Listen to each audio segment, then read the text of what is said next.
प्यारे विद्यार्थियों, अज असी पाठ तीसरा क्लास 8वीं भाग चौथा इस दे बारे गल करांगे। पाठ का नाम है खनिज पदार्थ अते शक्ति साधन। जिवें कि तुसीं जानते हो, खनिज पदार्थ अते शक्ति साधन ये पाठ दो हिस्सों दे विच डिवाइड किया जा सकता है और अज असी शक्ति साधना के बारे गल करांगे। शक्ति का एक साधन पानी है, तो एक नवा साधन है जिस तो पन बिजली पैदा की जाती है।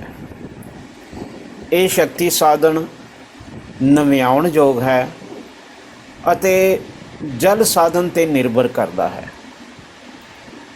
अर्थात ये ऊर्जा पैदा करने दे वास्ते, ये शक्ति पैदा करने दे वास्ते सानू जल साधन की लोड़ है। बिजली मुख्य तौर पे दो तरीकों के नाल पैदा की जाती है, एक पानी राही ते दूसरा तेल जां कोले नूं बाल के। पानी राही जो बिजली पैदा की जाती है उसे नूं ही पन बिजली आखदे हां, जबकि कोले वाली बिजली जो है अर्थात जो कोले नूं बाल के बिजली पैदा की जाती है उसनूं असी थर्मल भी आखदे हां। तो अजिही बिजली जिथे पैदा की जाती है कोले नूं बाल के, उन्होंने असी थर्मल प्लांट आखदे हां। बिजली ताप घरां दे विच कोले दे बलण दे नाल बिजली का उत्पादन हुंदा है, पर इत्थे असी पन बिजली के बारे ही गल करांगे। पानी एक मुफ्त ते नव्याउणयोग साधन है। धरती ते जल साधन बहुत वड्डी मात्रा दे विच उपलब्ध है, जिसनूं वरत के पन बिजली तैयार की जा सकती है। दरियावां ते बन बना के पानी नूं सुरंगां राही टरबाइनां ते सुट्टिया जाता है ते पानी की शक्ति दे नाल ये टरबाइनां घुमदियां ने और जदों ये टरबाइनां घुमदियां ने तां इन्हां दी रगड़ दे नाल जो बल पैंदा है उस रगड़ बल दे नाल ही बिजली तैयार होंदी है। तो इस तरह जो तैयार हुंदी है बिजली, इस तरह तैयार हुई बिजली नूं तारां राहीं अलग अलग थावां ते ले जाया जाता है, तो इस नूं पन बिजली आखदे हैं। पन बिजली तैयार करन लई लोड़ींदे तत्त जो हन वो इस तरह हैं। पानी साधन जिहड़ा है ये सारा साल ही उपलब्ध होना चाहिए,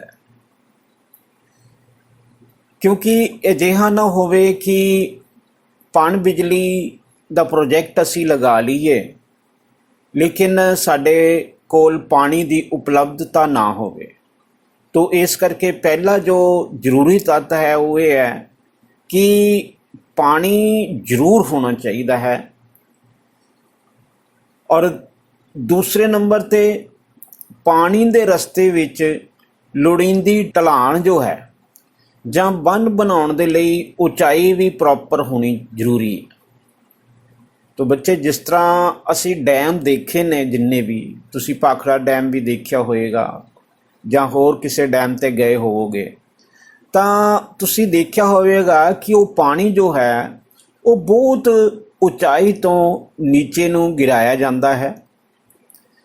तो इस करके ये भी गल जरूरी है ਕਿ ਪਾਣੀ ਦੇ ਰਸਤੇ ਦੇ ਵਿੱਚ ਲੋੜੀਂਦੀ ਢਲਾਣ ਜ਼ਰੂਰ ਹੋਣੀ ਚਾਹੀਦੀ ਹੈ, ਤਾਂ ਜੋ ਪਾਣੀ ਜੋ ਹੈ ਉਹ ਉਸ ਢਲਾਣ ਤੋਂ ਨੀਚੇ ਗਿਰ ਸਕੇ। ਔਰ ਅੱਗੇ ਹੈ, ਬਿਜਲੀ ਬਣਾਉਣ ਲਈ ਪਾਣੀ ਦੀ ਲੋੜੀਂਦੀ ਮਾਤਰਾ ਵਿੱਚ ਉਪਲਬਧ ਹੋਣਾ ਬਹੁਤ ਜ਼ਰੂਰੀ ਹੈ। ਮੰਨ ਲਓ ਕਿ ਉਚਾਈ ਤੋਂ ਪਾਣੀ ਗਿਰਦਾ ਹੈ, ਬਟ ਪਾਣੀ ਜਿਹੜਾ ਹੈ ਉਹਦੀ ਮਾਤਰਾ ਜ਼ਿਆਦਾ ਨਹੀਂ ਹੈਗੀ, ਤੋ ਇਸ ਕਰਕੇ ਲੋੜੀਂਦੀ ਮਾਤਰਾ ਦੇ ਵਿੱਚ ਪਾਣੀ ਦੀ ਮਾਤਰਾ ਜਿਹੜੀ ਉਹ ਜ਼ਰੂਰੀ ਹੈ। ਤੋ ਪਾਣੀ ਜਦੋਂ ਗਿਰਦਾ ਹੈ ਤਾਂ ਬਹੁਤ ਜ਼ਿਆਦਾ ਮਾਤਰਾ ਦੇ ਵਿੱਚ ਉਹਦਾ ਗਿਰਨਾ ਜ਼ਰੂਰੀ ਹੈ। ਤੋ ਅਗਰ ਕੋਈ ਥੋੜ੍ਹੀ ਮਾਤਰਾ ਦੇ ਵਿੱਚ ਪਾਣੀ ਗਿਰਦਾ ਹੈ ਤਾਂ ਉਸ ਦੇ ਨਾਲ ਬਿਜਲੀ ਨਹੀਂ ਬਣਾਈ ਜਾ ਸਕਦੀ, ਕਿਉਂਕਿ ਜਦੋਂ ਪਾਣੀ ਨੇ ਗਿਰਨਾ ਹੈ ਤਾਂ ਉਹਦਾ ਜ਼ੋਰ ਨਹੀਂ ਪਵੇਗਾ। ਤੋ ਜ਼ੋਰ ਪੈਣ ਦੇ ਨਾਲ ਹੀ ਜੋ ਹਨ ਟਰਬਾਈਨਾਂ ਚੱਲਦੀਆਂ ਹਨ। ਤੋ ਇਸ ਕਰਕੇ ਜਿਹੜਾ ਤੀਸਰਾ ਆਪਣਾ ਪੁਆਇੰਟ ਇਹ ਬੱਚੇ ਬਣਦਾ ਹੈ ਕਿ ਪਾਣੀ ਦਾ ਲੋੜੀਂਦੀ ਮਾਤਰਾ ਵਿੱਚ ਉਪਲਬਧ ਹੋਣਾ ਵੀ ਬਹੁਤ ਜ਼ਰੂਰੀ ਹੈ।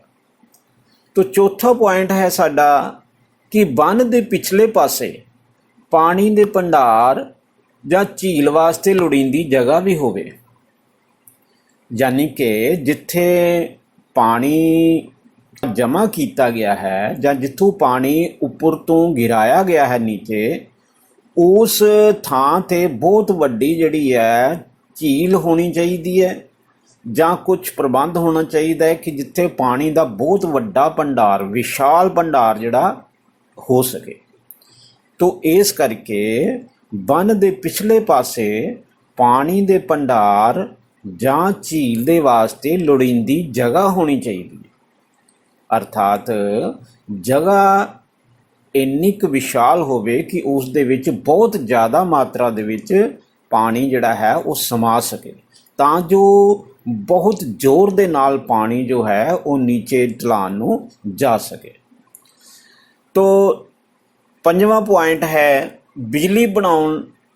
ਬਿਜਲੀ ਘਰਾਂ ਦਾ ਨਿਰਮਾਣ ਕਰਨ ਅਤੇ ਬਿਜਲੀ ਦੀਆਂ ਲਾਈਨਾਂ ਜਾਂ ਤਾਰਾਂ ਖਿੱਚਣ ਵਾਸਤੇ ਪੂੰਜੀ ਵੀ ਉਪਲਬਧ ਹੋਵੇ।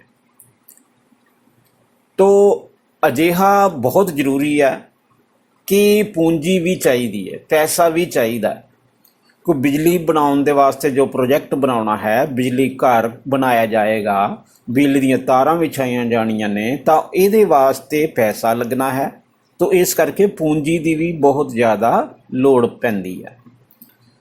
ਔਰ ਆਖਰੀ ਪੁਆਇੰਟ ਹੈ ਕਿ ਬਿਜਲੀ ਦੀ ਮੰਗ ਵੀ ਹੋਵੇ, ਅਰਥਾਤ ਬਿਜਲੀ ਦੀ ਮੰਗ ਜਿਹੜੀ ਹੈ ਉਹ ਹੋਵੇਗੀ ਤਾਂ ਹੀ ਉਸ ਇਲਾਕੇ ਦੇ ਵਿੱਚ ਬਿਜਲੀ ਜਿਹੜੀ ਹੈ ਉਹ ਬਣਾਈ ਜਾ ਸਕਦੀ ਹੈ।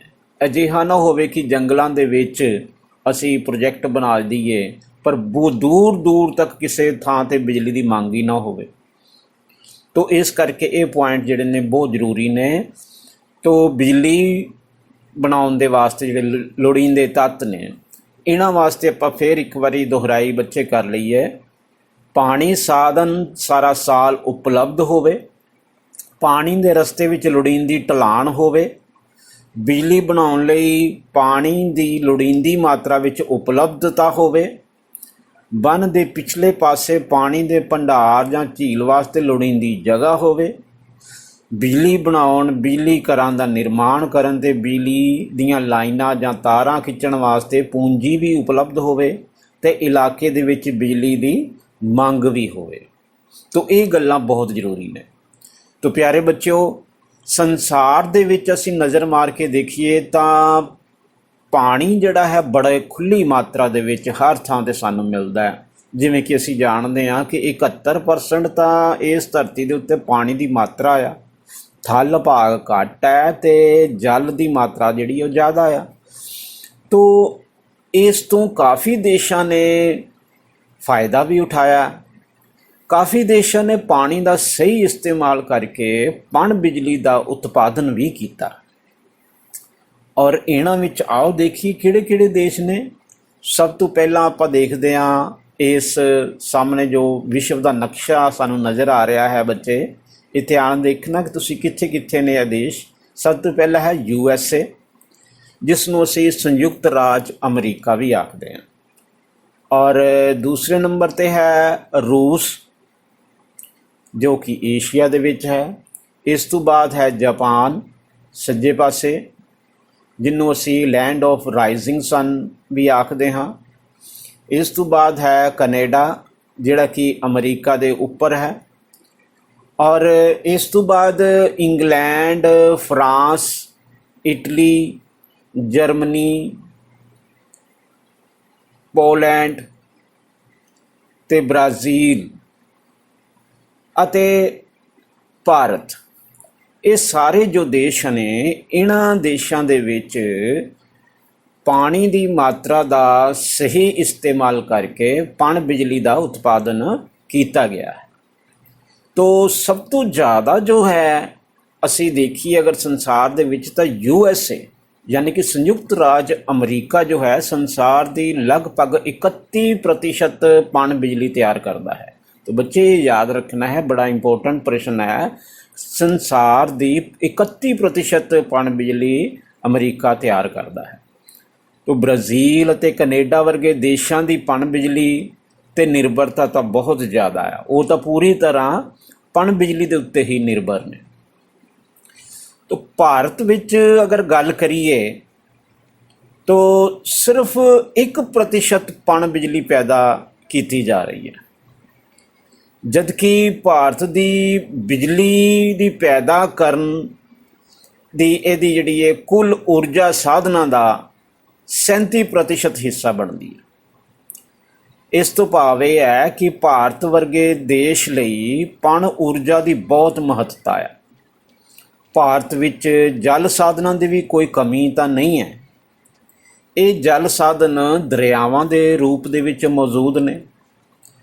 इन्हां जल साधनां नूं मुख तौर ते दो हिस्सिਆਂ ਦੇ ਵਿੱਚ ਅਸੀਂ ਵੰਡ ਸਕਦੇ ਹਾਂ। नंबर 1 ਤੇ ਉੱਤਰੀ ਭਾਰਤ ਦੇ ਵਿੱਚ ਹਿਮਾਲਿਆ ਤੋਂ ਆਉਂਦੇ ਦਰਿਆ, ਜਿਨ੍ਹਾਂ ਦੇ ਵਿੱਚੋਂ ਅਸੀਂ ਕੁਝ ਨਾਮ ਜਿਹੜੇ ਨੇ ਦੇਖੀਏ ਤਾਂ ਸਿੰਧ ਦਰਿਆ ਹੈ, ਜੋ ਕਿ लद्दाख जम्मू कश्मीर ਦੇ ਇਲਾਕੇ ਵਿੱਚ ਪੈਂਦਾ ਹੈ। ਇਸ ਤੋਂ ਬਾਅਦ ਸਾਡੇ ਪੰਜਾਬ ਦੀਆਂ 5 ਨਦੀਆਂ ਆਉਂਦੀਆਂ ਨੇ। ਇਸ ਤੋਂ ਇਲਾਵਾ ਗੰਗਾ, ब्रह्मपुत्र, यमुना, ये सारा जो नदियों का जाल है बच्चे, ये सारा उत्तरी भारत के दरिया जिहड़े ने ये ने। ये सारे उत्तरी भारत के जिहड़े दरिया ने वो हिमालय तो आने वाले ने, तो ये सारा साल चलते रहंदे ने।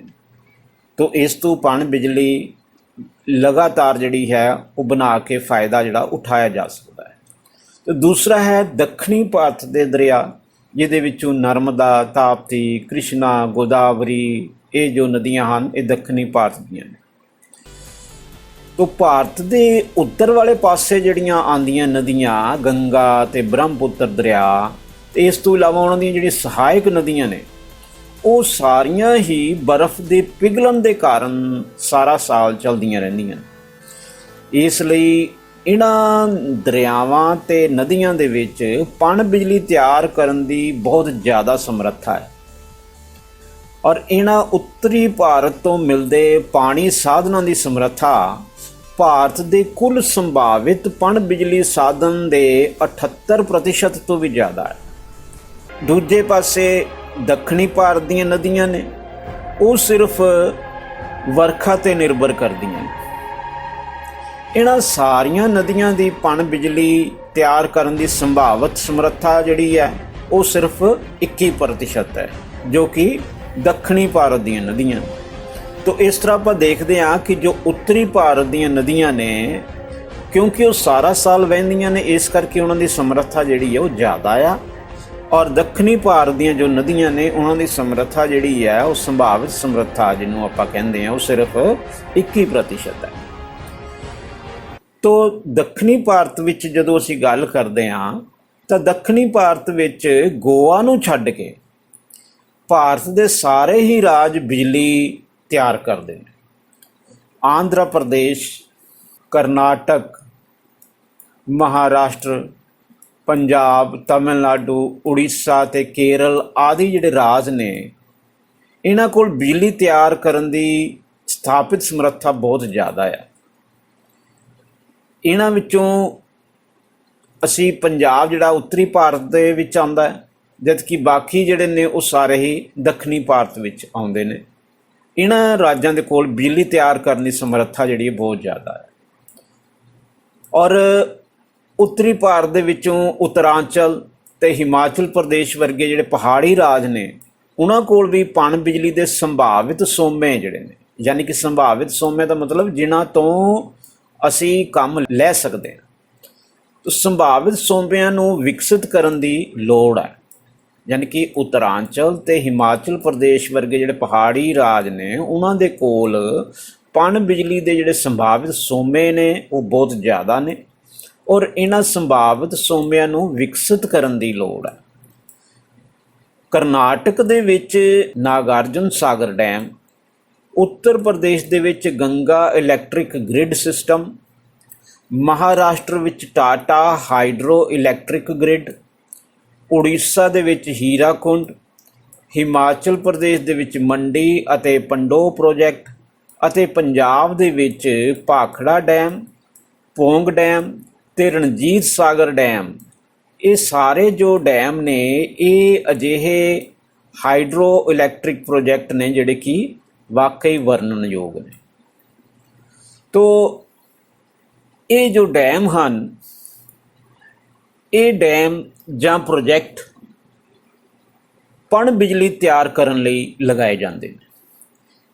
ਇਹਨਾਂ ਨੂੰ ਅਸੀਂ ਬਹੁ ਉਦੇਸ਼ੀ ਔਰ ਅੰਗਰੇਜ਼ੀ ਦੇ ਵਿੱਚ ਮਲਟੀਪਰਪਜ਼ ਪ੍ਰੋਜੈਕਟ ਆਖਦੇ ਹਾਂ।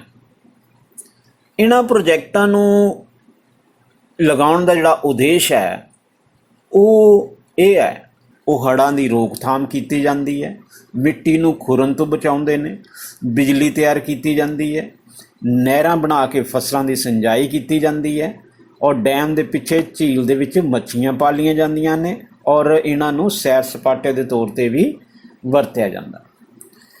ਔਰ ਊਰਜਾ ਦੇ ਹੋਰ ਜੋ ਸਾਧਨ ਨੇ, ਪਣ ਬਿਜਲੀ ਤੋਂ ਇਲਾਵਾ ਸੂਰਜ ਸ਼ਕਤੀ, ਹਵਾ ਦੀ ਸ਼ਕਤੀ ਅਤੇ ਧਰਤੀ ਦੇ ਹੇਠਲੀ ਜਿਹੜੀ ਗਰਮੀ ਹੈ ਉਹ, ਅਤੇ ਪਰਮਾਣੂ ਸ਼ਕਤੀ ਨੂੰ ਵੀ ਸ਼ਕਤੀ ਦੇ ਸਾਧਨਾਂ ਦੇ ਤੌਰ 'ਤੇ ਵਰਤਿਆ ਜਾ ਰਿਹਾ। ਔਰ ਸੂਰਜੀ ਸ਼ਕਤੀ ਨੂੰ ਅਸੀਂ ਆਮ ਤੌਰ 'ਤੇ ਪਾਣੀ ਗਰਮ ਕਰਨ, ਖਾਣਾ ਬਣਾਉਣ ਜਾਂ ਆਪਣੇ ਘਰਾਂ ਨੂੰ ਗਰਮ ਰੱਖਣ ਦੇ ਵਾਸਤੇ ਵਰਤਦੇ ਹਾਂ। ਸੂਰਜੀ ਸ਼ਕਤੀ ਤੋਂ ਬਿਜਲੀ ਬਣਾਉਣ ਦੇ ਪ੍ਰਯੋਗ ਵੀ ਚੱਲ ਰਹੇ ਨੇ। ਔਰ ਸਾਡੇ ਜੋ ਰਾਜਸਥਾਨ ਔਰ ਗੁਜਰਾਤ ਦੀਆਂ ਜੋ ਸਟੇਟਸ ਨੇ, ਇਹਨਾਂ ਵਿੱਚ ਸੋਲਰ ਐਨਰਜੀ ਦੇ ਪਲਾਂਟ ਲਗਾ ਕੇ ਬਿਜਲੀ ਪੈਦਾ ਕੀਤੀ ਜਾ ਰਹੀ ਹੈ, ਔਰ ਸੂਰਜੀ ਸ਼ਕਤੀ ਦਾ ਜਿਹੜਾ ਹੈ ਭਰਪੂਰ ਫਾਇਦਾ ਉਠਾਇਆ ਜਾ ਰਿਹਾ ਹੈ।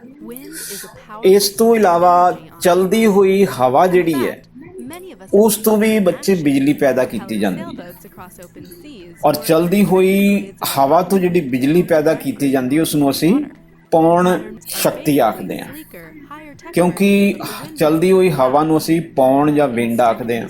ਤੋ ਇਸ ਕਰਕੇ ਜੋ ਹਵਾ ਦੇ ਨਾਲ ਸ਼ਕਤੀ ਪੈਦਾ ਕੀਤੀ ਜਾਂਦੀ ਹੈ ਇਹਨੂੰ ਪੌਣ ਸ਼ਕਤੀ ਵੀ ਆਖਦੇ ਹਾਂ। ਪੌਣ ਸ਼ਕਤੀ ਨੂੰ ਵੀ ਅਸੀਂ ਬਿਜਲੀ ਪੈਦਾ ਕਰਨ ਲਈ ਹੀ ਜਦ ਵਰਤਦੇ ਹਾਂ ਤਾਂ ਇਸ ਤੋਂ ਵੀ ਕਾਫੀ ਫਾਇਦਾ ਉਠਾਇਆ ਜਾ ਸਕਦਾ ਹੈ।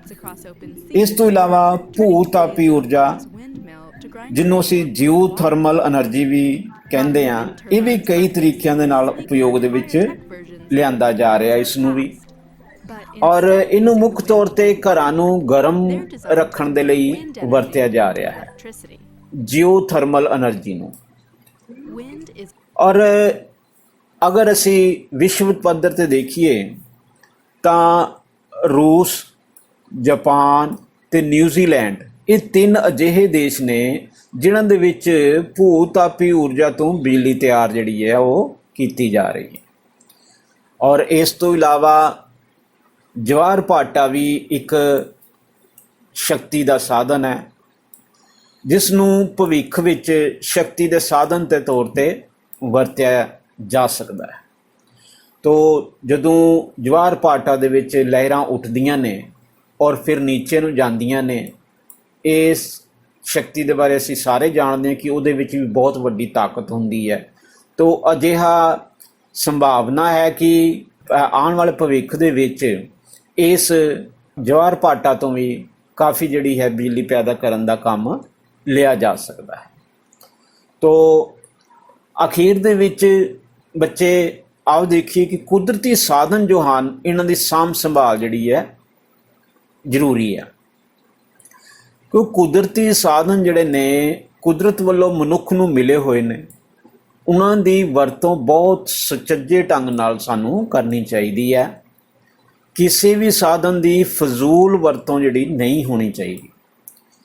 ਸਾਧਨਾਂ ਦੀ ਆਪਣੇ ਵਾਸਤੇ ਵਰਤੋਂ ਕਰਨ ਦੇ ਨਾਲ ਨਾਲ ਸਾਨੂੰ ਆਉਣ ਵਾਲੀਆਂ ਪੀੜ੍ਹੀਆਂ ਦਾ ਵੀ ਧਿਆਨ ਰੱਖਣਾ ਚਾਹੀਦਾ ਹੈ ਕਿ ਇਹ ਸਾਧਨ ਹਾਲੇ ਉਹਨਾਂ ਨੇ ਵੀ ਵਰਤਣੇ ਹਨ। ਤੋ ਇਸ ਕਰਕੇ ਸਾਧਨਾਂ ਦੀ ਲੋੜ ਅਨੁਸਾਰ ਉਚਿਤ ਵਰਤੋਂ ਕਰਨ ਦੇ ਨਾਲ ਹੀ ਇਹਨਾਂ ਸਾਧਨਾਂ ਦਾ ਸਹੀ ਅਰਥਾਂ ਦੇ ਵਿੱਚ ਸਾਂਭ ਸੰਭਾਲ ਹੋ ਸਕਦੀ ਹੈ।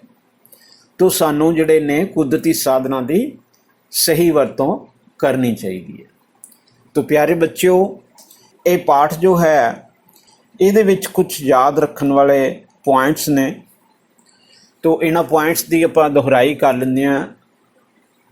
ਪਹਿਲਾ ਹੈ ਖਣਿਜ ਪਦਾਰਥ, ਜਿਨ੍ਹਾਂ ਨੂੰ ਅਸੀਂ ਇਸ ਪਾਠ ਦੇ ਵਿੱਚ 3 ਹਿੱਸਿਆਂ ਦੇ ਵਿੱਚ ਵੰਡਿਆ ਸੀ।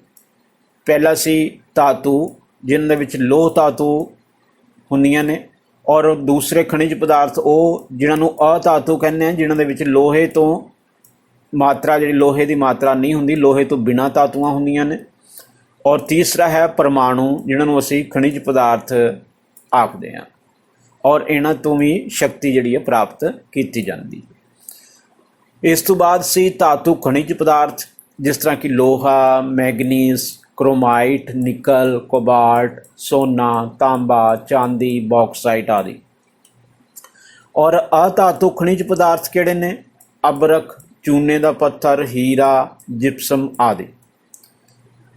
और इस तो बाद है परमाणु खनिज पदार्थ, जिन्हां विचों मुख हैगे ने यूरेनियम, थोरीयम, बेरीलियम ते लीथियम आदि। और अंत विच है शक्ति साधन। ਇਹਨਾਂ ਨੂੰ ਅਸੀਂ 2 ਹਿੱਸਿਆਂ ਦੇ ਵਿੱਚ ਵੰਡਿਆ ਸੀ, ਪੁਰਾਣੇ ਔਰ ਨਵੇਂ। ਪੁਰਾਣਿਆਂ ਦੇ ਵਿੱਚੋਂ ਕੋਲਾ, ਪੈਟਰੋਲੀਅਮ ਤੇ ਕੁਦਰਤੀ ਗੈਸ ਤੇ ਬਿਜਲੀ। ਔਰ ਜਿਹੜੇ ਨਵੇਂ ਸ਼ਕਤੀ ਸਾਧਨ ਨੇ ਉਹਨਾਂ ਵਿੱਚੋਂ ਹੈ ਸੂਰਜੀ ਸ਼ਕਤੀ, ਪੌਣ ਸ਼ਕਤੀ, ਜਵਾਰ ਭਾਟਾ ਤੇ ਭੂ ਤਾਪੀ ਊਰਜਾ। ਤੋ ਇਹ ਉਹ ਸਾਧਨ ਨੇ ਸ਼ਕਤੀ ਦੇ ਜਿਨ੍ਹਾਂ ਦੀ ਅਸੀਂ ਅੱਜ ਚਰਚਾ ਕੀਤੀ ਹੈ। ਤੋ ਪਿਆਰੇ ਵਿਦਿਆਰਥੀਓ, ਆਓ ਅਸੀਂ ਹੁਣ ਪਾਠ ਦੇ ਅੰਤ ਵਿੱਚ ਕੁਝ ਪ੍ਰਸ਼ਨ ਕਰਕੇ ਦੇਖਦੇ ਹਾਂ। ਤਾਂ ਸਭ ਤੋਂ ਪਹਿਲਾ ਹੈ ਬਹੁਵਿਕਲਪੀ ਪ੍ਰਸ਼ਨ।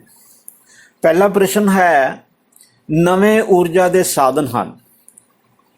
ਊੜਾ ਸੂਰਜੀ ਸ਼ਕਤੀ, ਐੜਾ ਪਰਮਾਣੂ ਸ਼ਕਤੀ, ਈੜੀ ਹਵਾ ਦੀ ਸ਼ਕਤੀ, ਜਾਂ ਸੱਸਾ ਉਪਰੋਕਤ ਸਾਰੇ। तो विद्यार्थियों सोचो जरा इन्हां विकल्पों के बारे। मेरा ख्याल है तुहानू पता लग चुका होना है। असी हुणे ही पॉइंट जिहड़ा पढ़िया है कि ऊर्जा के नवे साधन अते पुराने साधन किहड़े-किहड़े ने। हाँ जी, बिल्कुल ठीक है, ये उपरोक्त सारे ही सही हैं। सूरजी शक्ति भी नवा साधन है, हवा की शक्ति तो बिजली पैदा करना ये भी नवा साधन है, और परमाणु शक्ति भी एक नवा साधन है। वो तो तीनों ही नवे साधन ने। तो सस्सा उत्तर जिहड़ा साडा सही है। अगे है भारत विच साधना की कमी नहीं है। किहड़े साधना की कमी नहीं है? ऊड़ा जल साधन की, ऐड़ा धन दौलत की, ईड़ी कोले की, और सस्सा उपरोक्त सारे। तो जवाब देखो ये किहड़ा सही हो सकता है प्यारे विद्यार्थियों, सोचो जरा। तो ऐड़ा साधन जो धन दौलत का, यदी तो कोई गल नहीं आई। हाँ बिल्कुल ठीक है, थोड़ी जिहड़ा उत्तर है तुहाडा उत्तर बिल्कुल सही है, जल साधन। तो तीसरा प्रश्न है, चलती हुई हवा नूं कहा जाता है? ऊड़ा धूड़, ऐड़ा पौण, ईड़ी भाफ, सस्सा इन्हां विचों कोई नहीं। हाँ बिल्कुल ठीक है बच्चे, पौण कहा जाता है चलती हुई हवा नूं जित्थों शक्ति पैदा की जाती है। तो नंबर 4 ਪ੍ਰਸ਼ਨ ਹੈ, ਇਹ ਦਰਿਆਵਾਂ ਦੇ ਰੂਪ ਵਿੱਚ ਮੌਜੂਦ ਹਨ। ਕੀ ਚੀਜ਼? ਜਲ ਸਾਧਨ, ਜਵਾਹਰ ਪਾਟਾ, ਪਰਮਾਣੂ ਸ਼ਕਤੀ ਜਾਂ ਸੂਰਜੀ ਸ਼ਕਤੀ। ਹਾਂਜੀ ਬਿਲਕੁਲ ਸਹੀ ਹੈ, ਜਲ ਸਾਧਨ ਜੋ ਹੈ ਇਹ ਦਰਿਆਵਾਂ ਦੇ ਰੂਪ ਦੇ ਵਿੱਚ ਮੌਜੂਦ ਨੇ। ਤੋਂ ਅੱਗੇ ਆਪਾਂ ਦੇਖੀਏ, ਖਾਲੀ ਸਥਾਨ ਭਰੋ। ਸੰਸਾਰ ਵਿੱਚ ਜਲ ਸਾਧਨ ਬਹੁਤ ਵੱਡੀ ਡੈਸ਼ ਵਿੱਚ ਉਪਲਬਧ ਹਨ। ਇਹ ਤਾਂ ਬਹੁਤ ਸੌਖਾ ਹੈ, ਬਹੁਤ ਵੱਡੀ ਮਾਤਰਾ ਵਿੱਚ ਉਪਲਬਧ ਹਨ। ਤੋਂ ਨੰਬਰ 2 ਹੈ, ਸੂਰਜੀ ਸ਼ਕਤੀ ਨੂੰ ਅਸੀਂ ਡੈਸ਼ ਪਕਾਉਣ ਲਈ ਵਰਤ ਸਕਦੇ ਹਾਂ। ਇਹ ਵੀ ਬੜਾ ਸਿੰਪਲ ਹੈ, ਖਾਣਾ ਪਕਾਉਣ ਲਈ। ਅੱਗੇ ਪ੍ਰਸ਼ਨ ਹੈ, ਜਵਾਹਰ ਪਾਟਾ ਵੀ ਇੱਕ ਸ਼ਕਤੀ ਦਾ ਡੈਸ਼ ਹੈ। ਤਾਂ ਇਹ ਤਾਂ ਬੜਾ ਹੀ ਸੌਖਾ ਹੈ, ਸ਼ਕਤੀ ਦਾ ਸਾਧਨ ਹੈ। ਸਾਨੂੰ ਕਿਸੇ ਵੀ ਸਾਧਨ ਦੀ ਫਿਜ਼ੂਲ ਡੈਸ਼ ਨਹੀਂ ਕਰਨੀ ਚਾਹੀਦੀ। ਤਾਂ ਬੱਚੇ ਇਹ ਆਖਰੀ ਪੁਆਇੰਟਸ ਦੇ ਵਿੱਚ ਅਸੀਂ ਪੜ੍ਹਿਆ ਸੀ। ਤਾਂ ਇਹ ਵੀ ਆਸਾਨ ਹੈ, ਸਾਨੂੰ ਕਿਸੇ ਵੀ ਸਾਧਨ ਦੀ ਫਿਜ਼ੂਲ ਖਰਚੀ ਜਾਂ ਫਜ਼ੂਲ ਵਰਤੋਂ ਨਹੀਂ ਕਰਨੀ ਚਾਹੀਦੀ। तो आखिरी है सवाल, साधना की लोड़ अनुसार उचित वरतों करो, तां ही साधन जिहड़े ने वो आने वाली पीढ़ी वास्ते बचाए जा सकते। तो अगे है, हेठ लिखे प्रश्नों के उत्तर 1 ਤੋਂ 15 शब्दों के विच लिखो। तो प्यारे बच्चों आओ देखिए, किसी एक नव्याणयोग शक्ति साधन का नाम लिखो। तो किहड़ी है? बिल्कुल सही है, पानी। भूतापी ऊर्जा तो बिजली तैयार करने वाले 2 देशों के नाम लिखो। हाँ आप 3 देश देखे सी, रूस, जापान ते न्यूजीलैंड। तो रूस ते जापान जो हैं ये आप लिखांगे, 2 देश उन्होंने पूछे ने। तीसरा प्रश्न है, किस शक्ति साधन नूं भविख विच ज़्यादा वरत्या जाएगा? हाँ बिल्कुल सही है, ये जवाहर पाटा। चौथा प्रश्न, USA संसार की किन्ने प्रतिशत पन बिजली तैयार कर रहा है? तो ये बिल्कुल सही है, तुहाडा उत्तर 31%। किहड़ा राज पन बिजली तैयार नहीं करता? सारे राज्यों की असीं गल कीती, उहदे विच एक गल सीगी कि गोवा जिहड़ा है ये बिजली पैदा नहीं करता। तो ये बिल्कुल सही है उत्तर। अगे चलिए, तो अगे भाग ऊड़ा और भाग ऐड़ा नूं मिलाइए। देखिए, हड़ां दी रोकथाम, सूरजी ऊर्जा, पौन ऊर्जा, हिमालय, पानी, ये ऊड़ा भाग है। भाग ऐड़ा दे विच नव्याणयोग, बर्फ अते नदियाँ, बहुउद्देशी योजना, शक्ति साधन, हवा। पहला पॉइंट देखो किहदे नाल मिलदा है, हड़ां दी रोकथाम, बहुउद्देशी योजना, बिल्कुल सही है। सूरजी ऊर्जा, हाँ ये भी ठीक है, शक्ति साधन है। पौन ऊर्जा, हाँ जी बिल्कुल सही है, एक हवा है। हिमालय, बर्फ अते नदियाँ इहदे नाल रिलेट करेगा। तो पानी एक नव्याणयोग साधन है। तो अगे आपां देखिए किहड़े प्रश्न ने, हेठ लिखियां दे सही जां गलत विच उत्तर दिओ। रगड़ नाल बिजली तैयार हुंदी है। हाँ बिल्कुल सही है, टरबाइनां दे उत्ते पानी डिगदा है तो रगड़ दे नाल बिजली तैयार हुंदी है। डैम पन बिजली लई लगाए जाते हैं, ये बिल्कुल सही है। सानू आने वालियां पीढ़ियां दा ख्याल नहीं रखना चाहिए, ये तो बिल्कुल गलत है। संसार कोल पानी दे साधनां दी कमी है। संसार कोल पानी दे साधनां दी कमी है। तो ये तां देखो, पानी की कमी तो बिल्कुल नहीं है। संसार दे विच तां 71% सगों पानी है, सगों थल जिहड़ा है वो घट है तो पानी जिहड़ा वो ज़्यादा है। तो ये जिहड़ा है सवाल बिल्कुल ही गलत है। अगला है आखिरी सवाल, कोले तो भी बिजली तैयार हुंदी है। तो ये कोले तो बिजली तैयार हुंदी है, बिल्कुल सही है। तो प्यारे बच्चों, असी अज ये पाठ जो कीता है, आस है कि तुहानू इस सारे पाठ दे कंटेंट जो हैं वो दोहराई भी नाल आपां कीती है तो याद हो गए होणगे। और इस दे महत्वपूर्ण पॉइंट्स नू तुसी एक बारी फिर नोट कर लेना। तो बहुत बहुत धन्यवाद।